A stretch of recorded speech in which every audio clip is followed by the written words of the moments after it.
Umekucha. Waalaikum salam. Mama, wewe kabisa mpotea bro. Niko. Wewe shemegena amejifungua jamani. Alhamdulillah. Jina ndo nilikuwa naona mnisaidie. Maana mimi nimemwita Muhammad.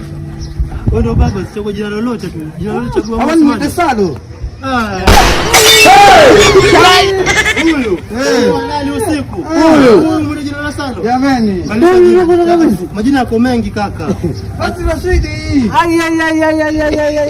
Huyo. Wewe unaenda kwa mwizi.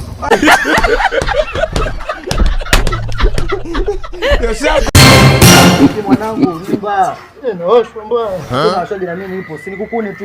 Asante kwa msaada. Wenzako wanatamani msaada. Siutaki. Siutaki.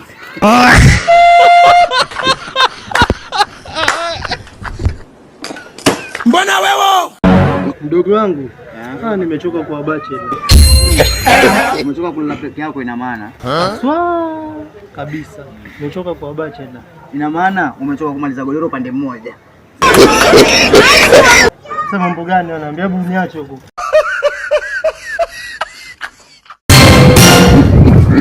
Nasikia njaa mbaya.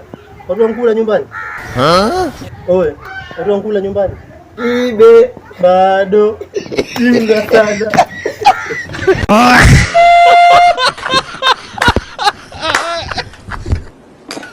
Mbona wewe? Hapana mdogo wangu, utakiwa kufuru.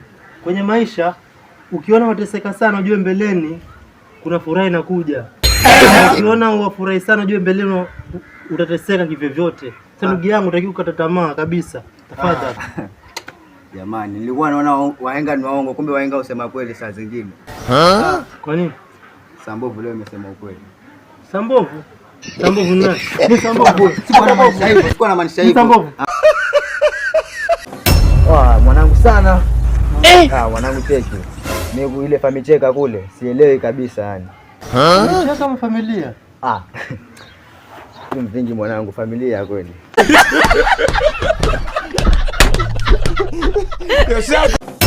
Wewe maisha magumu jana nilala na njaa bwana. Leo nilala njaa. Ilikufanya ama ulifanya? Kufanya nini? Yaani nilala bila kula. Wewe usieleze kitu eleweke, unasema leo nilala njaa. Wewe watukana sasa. Wewe nawe. Aina hii ya vijana wana mchango mdogo sana katika taifa na hata kwenye chama.